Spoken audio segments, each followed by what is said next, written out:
Malin, and this is our look at style. Now, up until now, we've been writing code that's hopefully at least correct. That is, the code does what you intend it to do. And hopefully, it's also well designed. That is, you're using relatively few lines of code to achieve some goal while still ensuring that it's readable. You're perhaps using functions that save you the trouble of reinventing wheels, so to speak.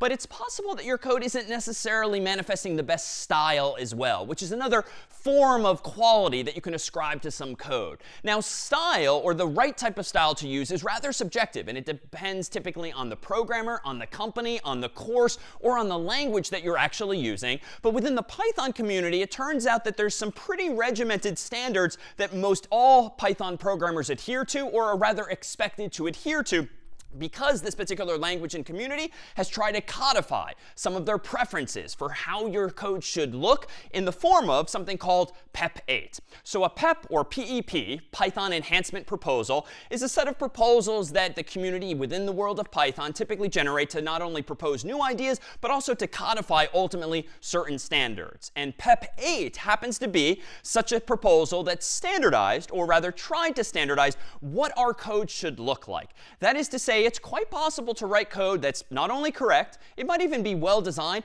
but it's just really a mess. And it just doesn't look very good. It's not very pretty. It's therefore harder to read. It's harder for others to read. And therefore, it's just not as maintainable. And anytime you make something harder to read or less maintainable, you're just increasing the probability, dare say, down the line of introducing bugs. So it's a good thing for your code to be properly formatted, just like in the world of writing emails or essays or books or documents or beyond. It tends to be good practice to capitalize certain words, at least in English, use good punctuation, use paragraph breaks and the like. So even if you're relatively new to programming, at least in English or your own human language, odds are you've had quite a bit of practice with writing language in the human world that also just looks good as well. Well, what does it mean to look good in the world of programming code? Well, let me propose that if you look at PEP 8 itself, which is available on the internet via this address here, it turns out that it tries to standardize a number of details that would be manifest in your own code once you've written a number of lines. And the overarching premise of PEP 8, and really the notion of style in the Python community especially, is that, quote unquote, readability counts. And typically languages, Python among them, come with what's generally known as a style guide. A style guide, not unlike PEP 8, is some kind of guide, a document, either printed or perhaps internet-based, that just tries to standardize what everyone's code should look like. So a course that you're taking might have its own style guide. A company you're working for might have its own style guide. You, down the road as a professional programmer, might have your own style guide for your own code. But within the Python community, they've tried generally to standardize, for the most part, a lot of these details. And ultimately, quote unquote, too, a style guide is about consistency. Consistency with this style guide, in the context of Python, is important. Consistency within a project is more important. And consistency within one module or function is the most important. So that is to say, these aren't necessarily hard and fast rules, but rather guidelines that should guide the design of your own code. Now, how do you go about designing, or how do you go about styling your code well? Well, it boils down to things like this and many more. Indentation, using consistent indentation. Now, in some languages, it doesn't strictly have to be there when you indent one line of code under another. Or it could be one space or two spaces, three spaces or four, maybe even 8 or an actual tab. In the world of Python, they tried to put an end to this debate, and they prescribed that we all just agree to use 4 spaces consistently. Tabs versus spaces, no tabs. Spaces instead. And indeed, typically in something like VS Code, when you hit tab on your keyboard, depending on how the program is configured, it should generally convert even things like tabs to individual spaces like 4. What about maximum line length? Your code tends to get less and less readable the longer and longer your lines of code get, especially if they start to scroll over the screen. So Python 2 tries to standardize what the maximum line length is. You just shouldn't go past a certain number of characters to the right of your screen. Blank lines, using some number of blank lines, for instance, between blocks of code, perhaps among comments, also just lends itself to making your code more readable. Why? Because it's not just a wall of text, a wall of code that you or other programmers have to see. By adding in blank lines and white space more generally, it can make it a little easier to wrap your mind around what's going on. And then imports, even something like this, when you're importing this library or that, or this module or package, Python 2 prescribes just how and where you should generally put those lines of code that say import or from. And Python via pep8 also prescribes any number of details as well.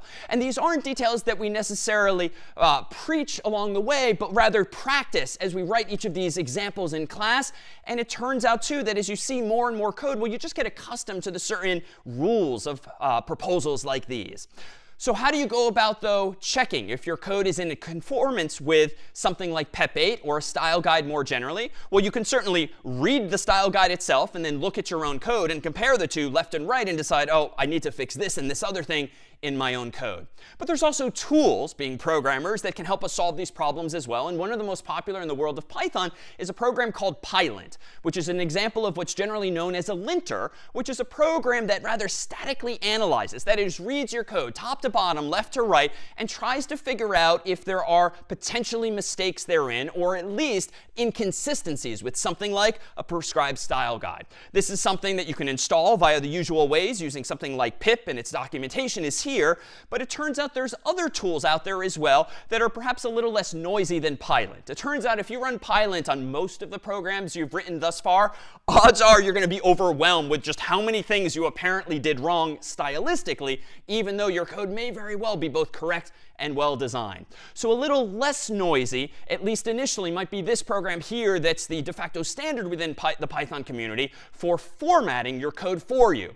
PyCodeStyle, formerly known as pep8, a program as well, is a program that you can not only run on your computer, documented at this URL here. It will actually take care of the process of reformatting your code for you if it's a bit messy. That is, if the style of your code, your indentation and blank lines and other details as well are not in accordance with the style guide, something like PyCodeStyle will just fix it for you.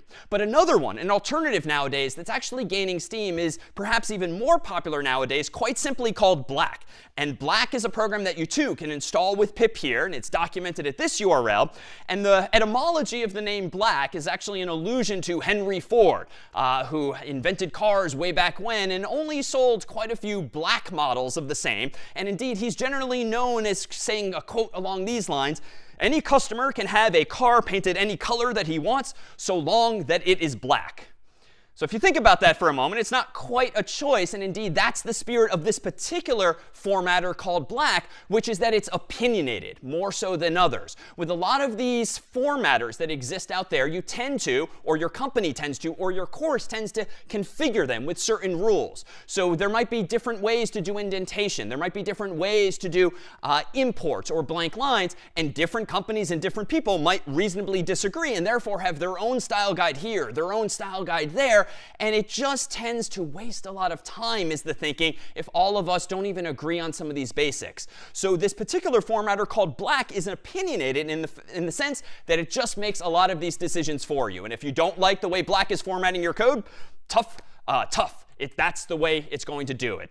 And this is a trend perhaps now, at least within the Python community, of quibbling a little less over these stylistic details so that you and I can ultimately focus all the more on writing good code and solving actual problems. And let's go ahead and do just this. Let me go ahead and open up VS Code here, where in advance I've created a program called students.py, whose purpose in life is just to create at the top of this program a dictionary containing key value pairs, the keys of which are the names of some students, the values of which are the houses at Hogwarts in which they live. And then I've just got a for loop here that iterates over each of those students, printing out for now each of their names. You could imagine certainly doing more with the values as well, but for now, this is a simple program, but it's already manifesting poor style, arguably, certainly inconsistent with pep8 itself. And I know this from just experience, eyeballing and realizing, wow, this is not a good thing that this first line of code goes completely off my own screen. Feels like it's probably a little long, and I'm going to have to scroll to even see what's going on. And this one's more subtle, but if you look at line 3 here, even though I've indented technically sufficiently, so long as my code is indented underneath the for loop, and any subsequent indentation, if I had more lines of code, were similarly indented, the code would work and it would be correct, but it just does not accord with pep8, which prescribes, again, 4 spaces of indentation at each level. So how can I go about fixing this? Well, if I've already installed one of these formatters, for instance, something like Black, I could literally just do this with my terminal window. I'm going to run the command black space students.py and hit enter. And voila, you'll see that the students.py file has been automatically reformatted. And at the top of my file, I have now a dictionary. Same dictionary as before, but just so much more readable. Not only does it not wrap around to the edge of the screen, you can also see each of the key values pairs one line at a time. And you can see that it lends itself to even adding more down the road. It turns out it's not incorrect to have a final trailing comma like this, even though it's not strictly necessary here on the new line 6. Why? Well, Padma in Ravenclaw is the very last student in this particular dictionary. But just in case, as is often the case, I might go in and start adding more key value pairs later. A common source of mistake is to accidentally forget that, oh, I didn't have a comma there previously, and here I am adding more key value pairs. So that is the kind of detail that Black not only fixes for you, but again has an opinion on as well. So moving forward, as you write code of your own, it's good to get ingrained into some of the lessons of and some of the guidelines in a style guide like PEP 8, but know that there's tools, be it PyCode style or Black or something else altogether, that you can use as a programmer to help you focus more on correctness, more on design, more on solving actual problems, while still ensuring